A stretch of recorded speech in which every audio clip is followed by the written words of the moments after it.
So I thought that I would continue on from last week's talk, but I wonder how many of you can remember what it was that I talked about. Gladdening the mind. Gladdening the mind, that was the meditation. We did some Chaganusati, yeah? Oh. There was lots of pity in there, wasn't there? Yeah, I talked a bit about pity. So I especially talked about the 4 right efforts, the 5 hindrances, and the 7 factors of awakening. So the good thing is I'm going to talk about all those things again tonight, and I'll keep on giving this talk until you remember. So that's the whole of the Buddha's path is wrapped up in what's called the Ovada Patimokkha. So the idea that we are supposed to, as Buddhists, abandon unwholesome, unskillful mind states and actions and cultivate wholesome, skillful states and purify the mind. So I wonder if you can cast your mind back even further to the first talk I gave just before the rains. Samvega? Where I talked about Samvega, very good. And I talked about the 3 urgent duties of the farmer. And the farmer had to prepare the field, then he had to plant the seed, and then he had to water the field so that the crops would grow. So he had to do all this preparatory work, but he couldn't just make the process happen whenever he wanted. He couldn't just will the grass, the grain to grow, or the flowers to bloom, or the fruits to come along. So remember, that was the 3 higher trainings, the Adi Sila Sikha, which is getting the fields ready. That's the higher training in ethics, ethical conduct. And then putting the seed into the ground is that higher training in the mind, Chitta, Adi Chitta Sikha. So it's things like meditation. And then, so things like right effort. And then there's the Adi Panya Sikha, which is the training in higher wisdom. So all of these things are caught up in that Ovada Patimokkha of abandoning unwholesome states, cultivating wholesome states, and purifying the mind. So then, how do we do this?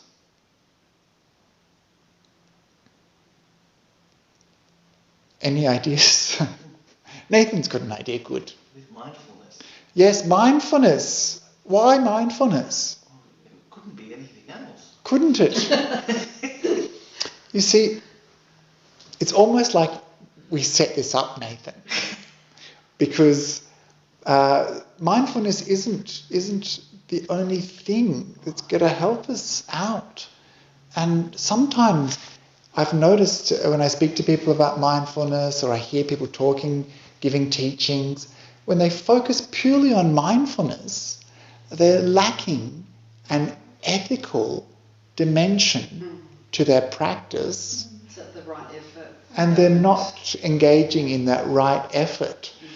So a good example is, and this is the example I was actually thinking of today, when I was walking along. I was thinking about how a friend of mine was saying that he went to some mindfulness course and he had to eat a grape mindfully. So they had to eat very slowly this grape. And the whole idea is, I suppose, if you eat it slowly and with mindfulness, you somehow become aware of it. And I said, well, what did you do that for? And he said, so that we could eat it mindfully. And I was like, yeah, but why? So that we could taste it more. I was like, but why? So that we could enjoy the flavours more.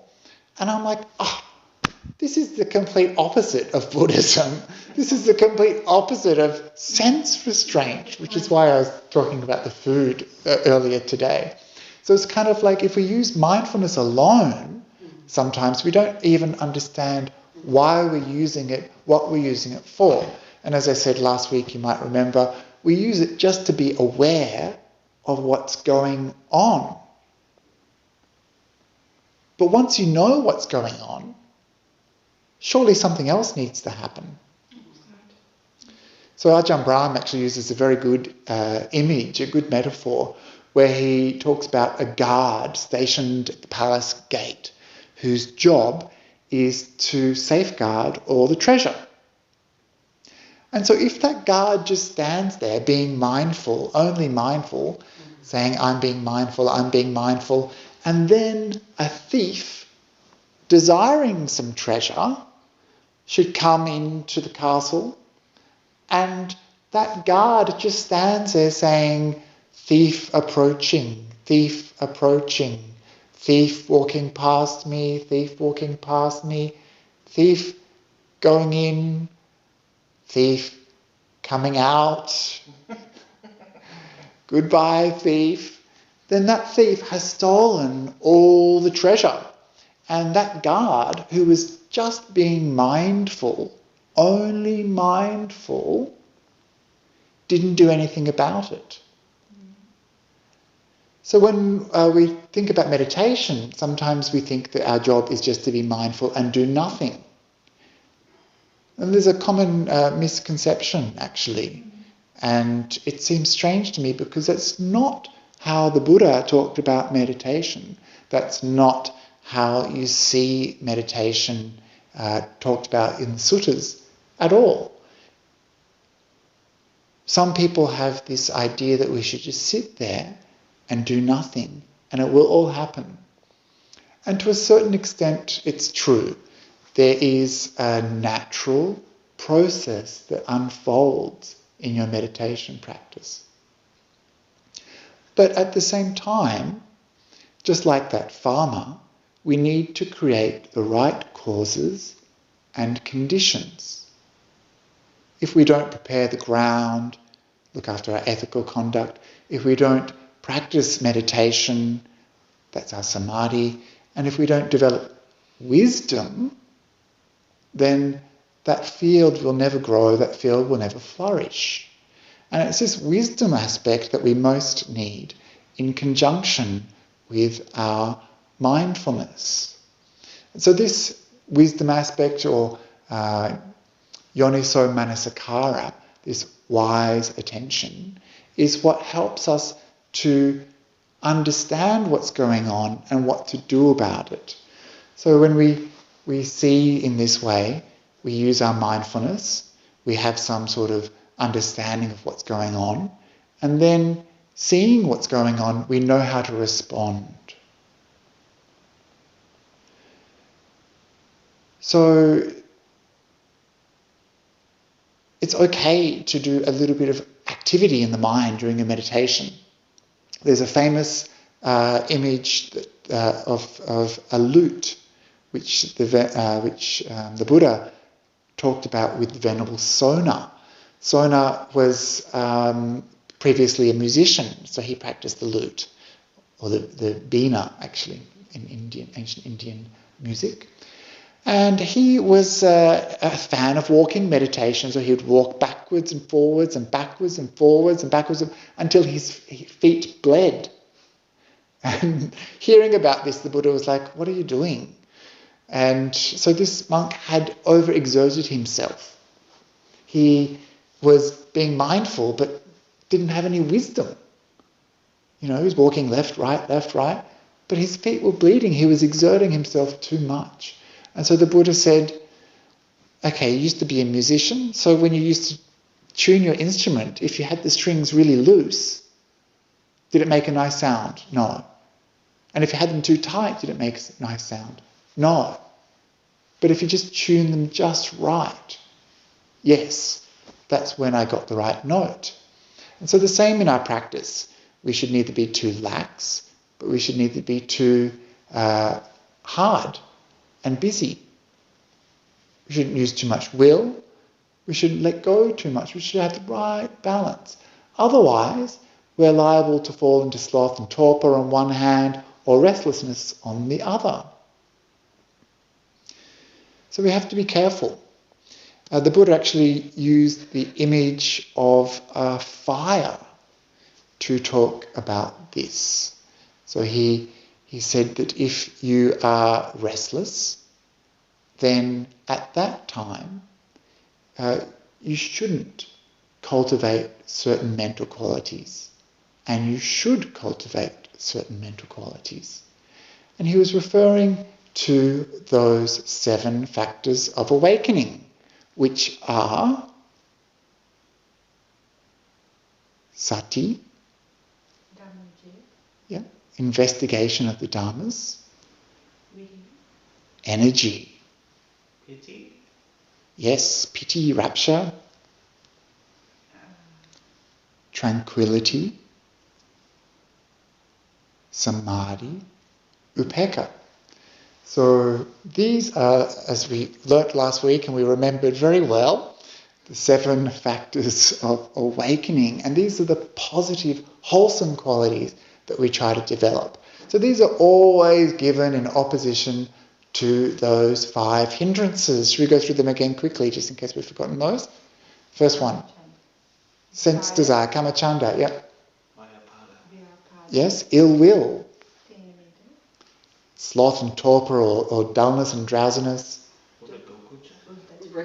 restlessness and remorse, and the last one, doubt. Yeah, so these are the 5 hindrances, 7 bojjhangas or 7 factors of awakening, and these things always seem to go together somehow. So we want to abandon those nasty hindrances, and we want to cultivate those beautiful bojjhangas. And these things kind of work together. So the Buddha said, if you're feeling restless, don't cultivate mind states that are going to make you more restless, like investigation, like energy, like rapture. Those 3 mind states are going to make you more busy, more restless. He said, if you wanted to put out a fire, you don't put on qualities that are going to make that fire hotter. You don't put on wood.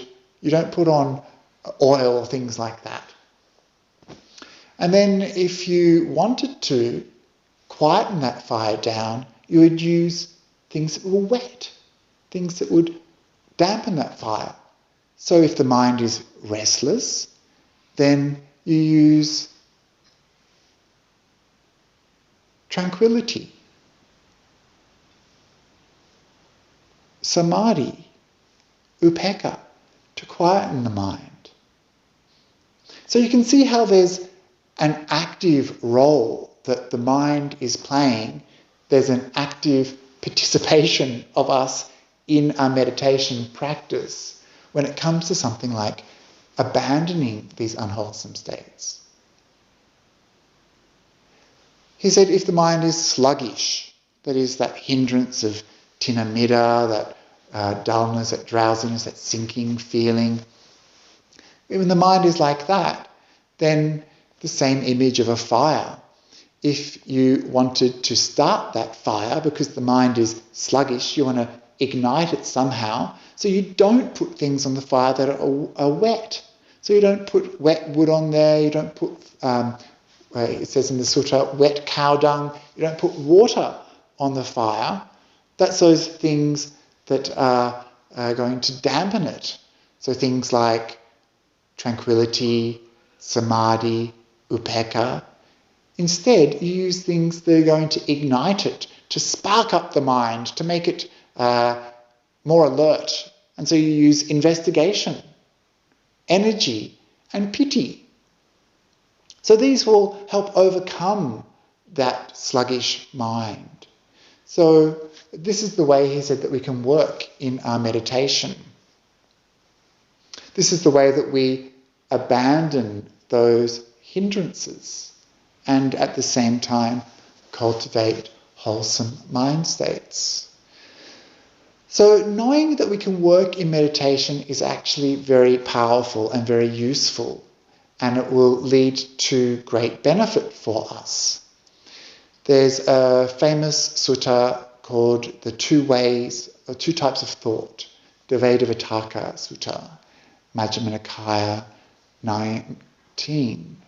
And this is a famous sutta because in it the Buddha it talks about himself before he was awakened, when he was a bodhisattva. And he was having troubles, which I always like to hear because that's great, isn't it? You know that the Buddha also had difficulty with his meditation practice. He had no real guide in the same way that he is for us to point out the way to Nibbana. He had teachers who didn't know the full path, cultivated different types of samadhi, and weren't able to help him attain the things that he wanted to attain. And so he was sitting there in meditation, and I like the simplicity of the Buddha, who was at the Bodhisattva at the time, and he said, I just divided my thoughts into two categories. So it's really simple, isn't it? Okay, beneficial thoughts, unbeneficial thoughts, wholesome thoughts, unwholesome thoughts, skillful thoughts, unskillful thoughts. So this is the kusala, akusala. And he said that he noticed that when he had thoughts of sense desire, that is anything connected with the senses and even the mind, anything that is based on those 5 chords of sensuality. So that's things like vision, things that we see with the eyes, all those wonderful things, beautiful things, lovely things, colourful, precious things out there in the world. Things that we hear, things like music or nice sounds, things that we taste, things like nice food, things that we smell, perfumes, fragrances, those sorts of things, and even things like touch, so things that feel nice to the body. So he said whenever he thought about these kinds of thoughts, he noticed that they would always lead him astray in his meditation.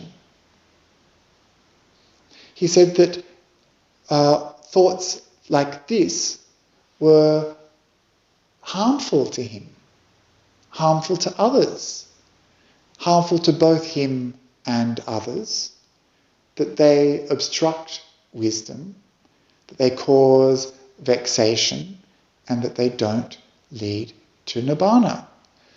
So this is a long list of drawbacks for this sense desire. And he said he noticed too with thoughts of ill will, that these types of thoughts too would lead to harm for him and other people. And then he noticed that thoughts of cruelty or harm would lead to thoughts for him, lead to harm for him and other people, and cause trouble, cause vexation for him, obstruct his wisdom, and not lead to Nibbana. So these are the 3 wrong intentions. These are the 3 opposite qualities of right intention, which is the second factor of the Noble Eightfold Path. Sama Sankapo. So he said when these qualities were in his mind, it caused a lot of trouble for him. He saw the results, saw the causes, and saw the results in his mind. When you've got that strong mind of sensuality, your mind is besotted by ideas to do with sensuality. You want to go out and listen to music, you want to eat this, you want to go there and see that, you want to do this. And this, of course, destroys your meditation practice, which is why he said that this was a problem for his practice. The same with thoughts about harm and ill will. When you've got ill will towards something or someone, you can't get any peace. When you've got thoughts of cruelty in your mind, It's a horrible feeling, bubbling over with anger, rage, wanting to hurt other beings. These are the kinds of thoughts, he said, were unwholesome, unhelpful. He said when it appeared in meditation for him, it was like a field. And there's a cow herd with lots and lots of cows. And if that cow herd wasn't careful, moving those cows with that goad, careful to make sure they don't stray into the pasture, because if they did, they'd eat up all of that grain, and then that cow herd would get into big trouble. So there's danger in not restraining the mind. If that cow herd just let those cows eat someone else's grain, that cow herd will get in trouble and be punished. So this is like what happens when those thoughts appear into our mind. They lead to trouble. They lead to problems. The Buddha said that the thoughts that we have stain the mind. So if we allow those thoughts to continue in our mind, then that's how our mind will become. And you see this, don't you? You see people who are angry, for example, and irritable, irascible people. As they get older and older, they become more angry, more bitter, more twisted, more grumpy, until that's just who they are. It's difficult to imagine them as a young person, carefree and happy, because their thoughts have stained their mind.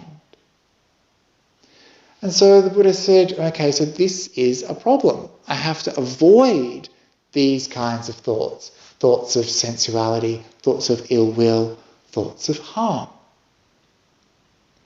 And then he said I should cultivate the opposite of those. So that's thoughts of renunciation, thoughts of non-ill will or metta, thoughts of non-harm or karuna, compassion. So these, he said, were three right intentions. Sama sankappo. These are the kind of thoughts we need to have. He said when he thought about these thoughts in his practice, he didn't have any troubles. There were no downsides.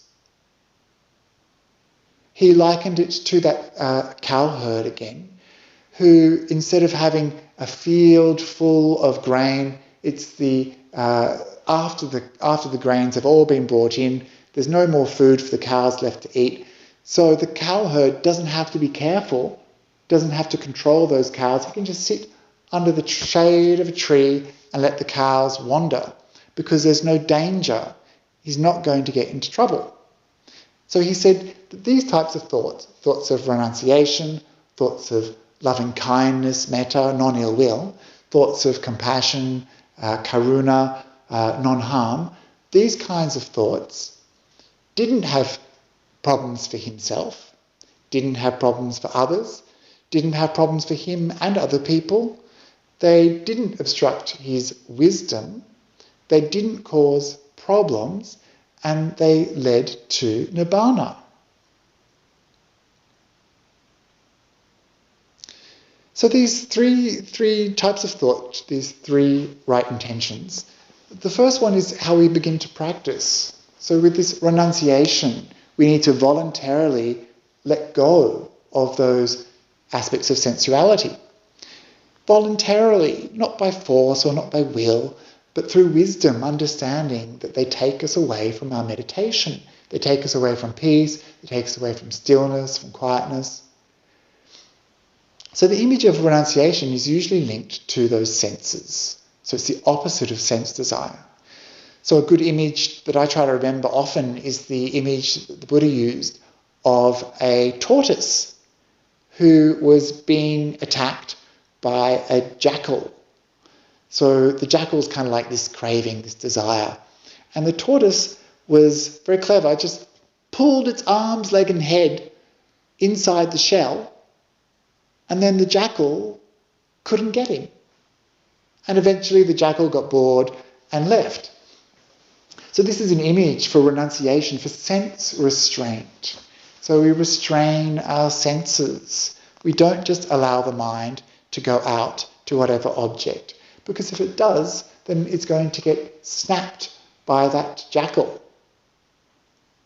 The Buddha said, if we're not careful, then even the smallest little bit of sense desire is going to take us away and could become a big problem. So we never know what will happen if we just allow our senses to run wild and free. It could lead to greater problems for us, especially as meditators. He said once they start, they just grow and grow. We need that wise attention to have that awareness so that we don't let these things get out of control.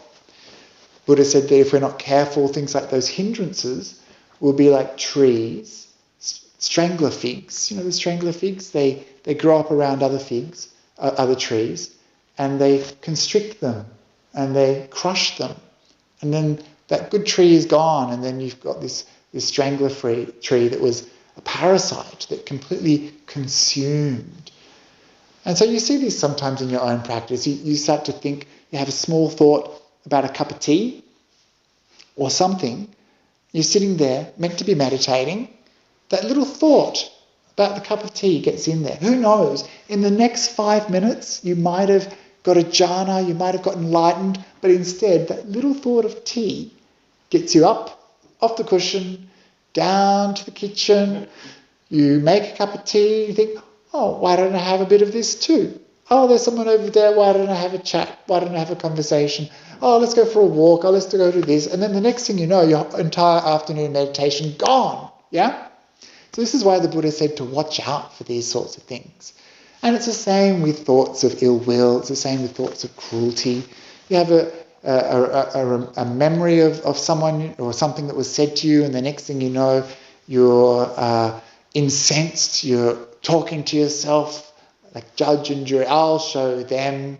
Next time I speak to them, I'm going to tell them just what I think of them, and then you're boiling over with rage, and then the next thing you know, you're plotting revenge, and harm shall come to them, and they'll be punished. And so this is the kind of thing that can happen if we allow those thoughts to get into our minds and overwhelm us.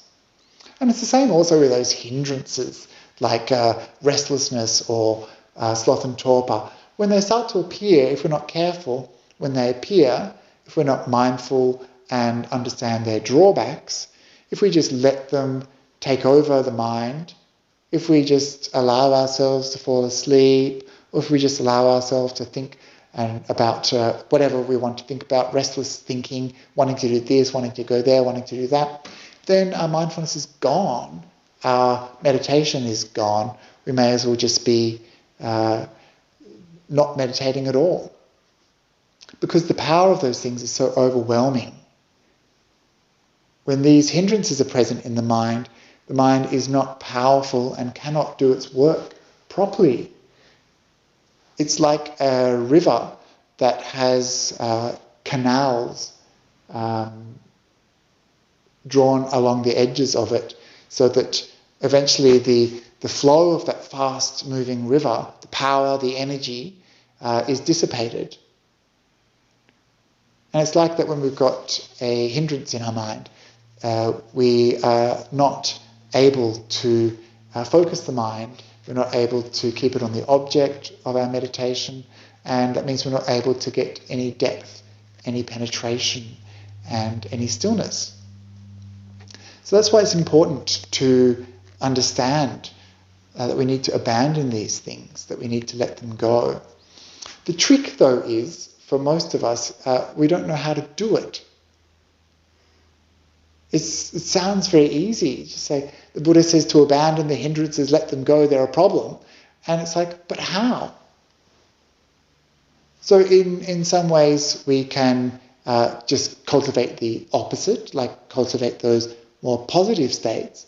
And over time, because it is a natural process, meditation, over time, when these things appear, we will, even on a very, very subtle level, begin to develop some wisdom, even if we don't do anything about it at all. Hopefully, we'll develop some wisdom about the suffering that goes on with them. So when they disappear, that's when we'll think, oh, hang on a second, that was really uncomfortable. That was really unhappy. But now that it's gone, it feels really clean and pure and spacious and light. It's like a floor that you've just mopped very carefully. Like a single little bit of dust or dirt falls on that floor and you can't stand it. You go and you take it away. You don't want to muss up that beautiful, clean floor. And so we get to this stage, just through just becoming minutely aware of the suffering involved in those kind of mind states. But sometimes that's not enough. Sometimes we need some more tools in our toolkit. And there's another famous sutta which follows the one that I just talked about. It's the Vitakka Santana Sutta, Majjhima Nikaya number 20, which deals with the overcoming of unwanted thoughts. So this is an important sutta. It's quite a famous one. The Buddha gives 5 different strategies for dealing with those thoughts that become really annoying, really irritating, really problematic. And the first he gives a series of 5 similes.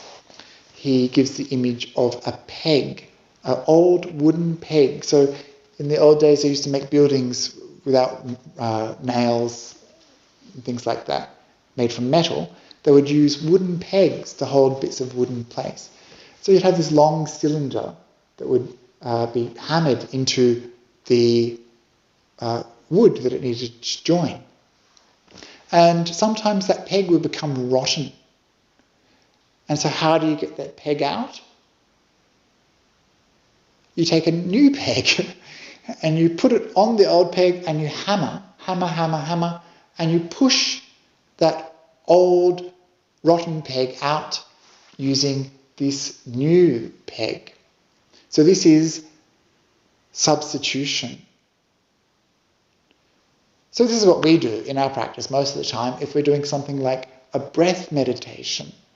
So instead of just allowing the mind to do whatever it wanted, think about whatever it wants, we hammer it out by using a wholesome object like the breath. So this is how we substitute an unwholesome quality for a more wholesome quality. We can do the same with things like if we wanted to use like an antidote, say we had a mind of ill will, then you practice the antidote, metta. So you're hammering out that ill will using a new peg, a wholesome peg, not a rotten peg. So this is the first image that the Buddha used. And it's quite useful. When you think about it, it's like, okay, all I need to do is introduce an object into the mind that's going to shift those around. And so that's the method of substitution. The second method he talks about is, say for example, you've already tried that. You've already tried to put the breath in there. You've already tried to put a bit of loving kindness in there, and it didn't work. What do you do next? Well, he says in that case, you need to imagine and understand the drawbacks that come from that kind of thought, that kind of thinking. And the image he uses is the image of a person who likes to wear fancy adornments, who is young and beautiful, but instead of a nice necklace, they have a necklace made out of bones and carcasses, skeletons around their neck of all sorts of creatures.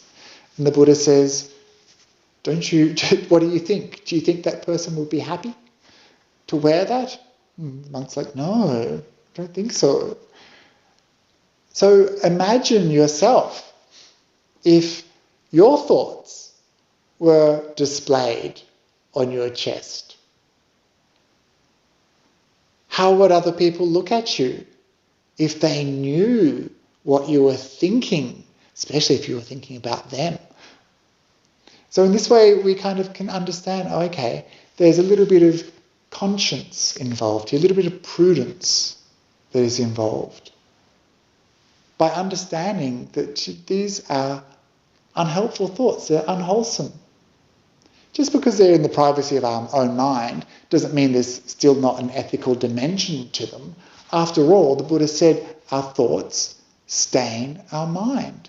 So if we're standing with someone having a conversation and on the outside we're smiling and nodding, but on the inside we're wondering how they'd look with a frying pan smashed against their face, then if that thought was suddenly shown on the outside, don't you think it would be problematic? So in the same way, we start to understand, oh, these have drawbacks, Even in the privacy of our mind, those thoughts are still going to have a result. Even if you don't hit someone in the face with a frying pan, you're still going to give rise to a lot of unwholesome thoughts about that person or that object or that thing. There's going to be many problems that come from that thought. And so the Buddha said, in this way, we can start to let them go when we understand the drawbacks. So that's the second method, understanding the drawbacks.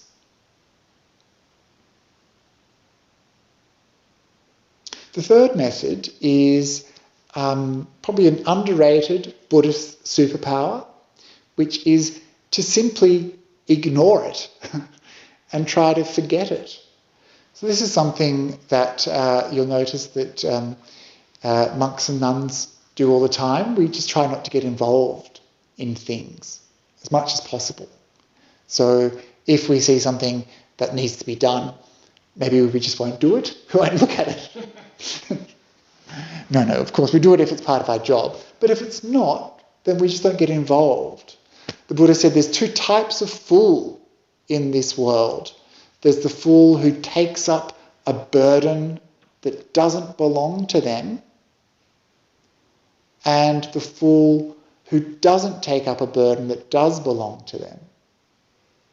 So we need to do our duties. For example, we need to be scrupulous members of the community. But if there's something else that isn't our business, then don't take it up. It's just going to be suffering, yeah? You get involved in everyone's problems, you get involved in everyone's dramas, everyone's business, you're just going to have problems of your own. It's going to cause chaos in your mind. And so the Buddha said, just ignore. Try to forget. So when we have these thoughts come into our mind, thoughts that trouble us, thoughts that are problematic, or thoughts that are difficult, or thoughts that are of harm, or sense desire, whatever, we just try not to look at them. And in this way, we don't get involved. And in this way, we don't get attached. We don't get caught up. And we can not be involved, which means to let go. So this is another way. When you've got these thoughts in your head, just try not to look at them. Because it's when you look at them that you start to pick them up, yeah? So we're trying to let go of these things. But if we keep on looking at them, then we keep on picking them up. Once you pick it up, you grasp it, put it down again, but then you pick it up again. Put it down, pick it up. And eventually you just keep holding on to that thought. Eventually that thought will hold on to you, and you won't have any control over it. So when you see these things arising, don't look at them. Don't get involved. Don't go, like we said the other day, don't get on that train. So this is the third way of dealing with those unskillful thoughts, just to ignore them. The fourth way I mentioned the other day at our tea time chat is this idea of understanding what's happening behind the scenes, understanding what's giving rise to these thoughts. So this is understanding the nature of those sankharas at play. That's the mental formations, the wanting, the willing, the choices, these activities of the mind that happen. So the image that the Buddha used is a person who's walking quickly, and they think, why am I walking quickly? Why don't I slow down. So then they slow down. And then they think, why am I walking slowly? Why don't I just stand still? And so then they stand still. And then they think, why don't I sit down? Why don't I lie down? So each choice is a successively more comfortable position. So it's the same when we start to understand what's going on with the choices that we're making in our mind. So if we have these mental activities, then careful the ones that you kind of choose, understand how they work. And instead of proliferating, going on that train, instead we try to let them go. And by this we weaken those mental activities. And the more we stop getting involved in them, the more we understand how they function, then the more we can let go and the more peace that we'll have. And so you move from this quickness of activity, this busyness, this chaos, this excitement, this running around, to instead this very still, lying down, comfortable image, which is the peace that comes from not reacting to the mental activity, making choices which lead to peace, not that lead to papancha and to more activity in the mind. So this is the fourth image that the Buddha used, understanding, using some wisdom to stop those sankharas, those mental formations. And then if none of those methods have worked, the Buddha says only if those methods haven't worked, then the fifth method, which pops up a few places in the suttas, and probably, given that it's fifth in the list, a last resort, and maybe not 100% recommended. Certainly not recommended at all times for all people. And this is the method of using your will, your strength of mind to force the mind to let go of this horrible thought. It would have to be a pretty bad thought for you to really use this kind of method. Maybe something that was like, I'm gonna kill that person, or I'm gonna steal that thing, and it just kept on coming back up into your mind over and over again. And then maybe you'd use this kind of method if you didn't have any success, which is to clench your teeth and to force your mind and make it submit to your willpower. So the image that the Buddha uses, the image of a strong man wrestling with a weaker man and throwing the weaker man down, pinning him down. So this is the image. So it's kind of very butch, very forceful image, and only a last resort. Because, of course, probably if you do that kind of method, you're just going to end up agitating the mind even more. It's much better to use the wisdom aspect of your practice. Use wisdom power, not willpower, to let go of these kinds of thoughts. And in this way, we can start to abandon those kinds of thoughts that do us harm. And so when you're meditating, the first thing that you do is you try to keep your mind on the object using a skillful, neutral or wholesome object like the breath. If that doesn't work, think about the drawbacks involved in having one of these hindrances involved in the mind. And so you continue working like this. And eventually the mind, of course, becomes more calm and more peaceful. Eventually you get better because of the strength of your mindfulness, of looking at these things, noticing them faster, and then getting rid of them quicker. And it's not a big movement of the mind.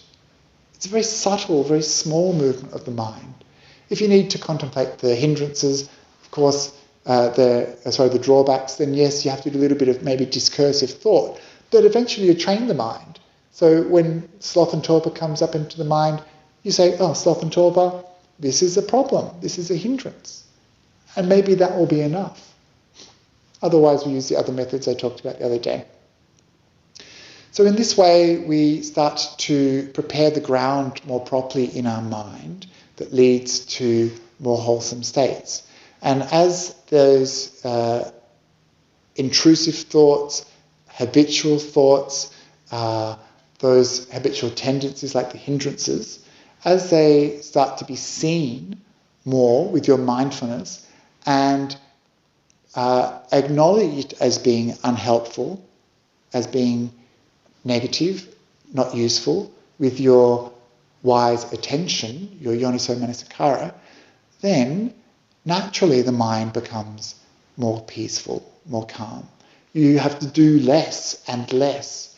There's longer and longer periods of stillness, of clarity. There's less movement in the mind, and so those bojjhangas, those 7 factors of enlightenment, start to develop more. And as those hindrances drop away, those 7 factors become stronger and stronger. And so we're moving from those difficult, yucky, challenging, problematic, messy, and chaotic thoughts, instead to much more beautiful states of mind. And when you've got those, you really want to hang on to them. You're not going to easily let them go. You really want to protect them. And so this is the cultivation of wholesome thoughts and maintaining them, not wanting to let them go. And so again, that image of that tortoise is kind of useful. Like, don't stick your legs out. Don't get to that beautiful stage of meditation and start noticing the clarity and the peace and think, oh, this is great. My mind's really freed up. I can think about what I'm going to do tomorrow. I can do all this problem solving. Because the mind suddenly has all this energy and clarity, sometimes we can use it for these boring, mundane things. And you notice that the mind is so much sharper. And you're like, oh, yes, this is why people meditate, so they can solve their problems. But this isn't why people meditate. We're not using it so that you can, solve worldly problems like that. The meditation, when it becomes calm and clear like that, when there's a lot of energy in the mind, that's just the beginning of a whole sequence of events. So if you disturb it by interrupting it, by taking away the peace yourself, by bursting your own bubbles, then you're not going to get any deeper into the meditation. So when it gets to that stage where the mind is calm and clear, there's no more discursive thought, when there's no more intrusive thoughts, when the hindrances aren't there, when they become very weak or even absent, then just stay there, doing nothing. And that's when you don't need to do any work in your meditation. That's when you just keep on letting go. You don't need to move the mind. Those things start to happen all by itself. That's the positive sequence that will occur. Just like when the farmer prepared the fields, planted the seeds, watered them, he couldn't force things to happen by themselves. He couldn't force that process. It had to happen naturally. In the same way, when you get to that stage of your meditation where the hindrances are gone, or at least very weak, and are not troubling you, then just let go and don't do anything. Don't disturb the peace. Don't try to get any deeper. Don't try to push it this way or that way. Just allow it to develop. And in this way, that sequence of events occurs. It's almost like the unfolding of a flower, the unfolding of a lotus, for example. And that, of course, happens all by itself. But it's based on the right causes and conditions. So the one sequence of these that the Buddha talks about is in the Cetana Sutta, where he says that if you have good ethical behaviour, so this isn't just actions or speech, but also mental ethical behaviour, that is right intention, right thought, that is sammasankappa. When you have these kinds of thoughts, then you don't have to make a wish. This is cetana. You don't have to construct a volition. Non-regret will arise in the mind. So you don't have any regrets when you've got good ethical conduct. You haven't said something to someone, you haven't hurt them, you haven't had bad thoughts. And so it's natural that non-regret will appear in the mind on the basis of that good ethical conduct. He says non-regret is both the purpose and the result of having good ethical conduct. And then when there's non-regret in the mind, then you can get that joy. That joy is both the result and the purpose of non-regret. And then when you have that joy, that becomes piti, rapture. And that rapture is both the purpose and result of joy. And so it goes up and up and up in this sequence, from the piti to the bodily tranquility, the feeling good, the pleasure, the sukha, the bliss, and then you have the samadhi, and then you get the jnana, yatha bhuta jnana dasanam, the seeing of these things as they really are. And from that, that develops nibbida, disenchantment. That develops viraga, disillusionment. That develops the vimutti, the freedom, and the knowledge of freedom, which is, of course, enlightenment knowledge. This is in the sutta. This is not from my own personal experience, but you can see that these are cause and effect, that there is a reason for these things occurring. And it is a process, it is a sequence. There's nothing that you can do to force it, but what we can do is develop those causes and conditions that allow for that process to develop.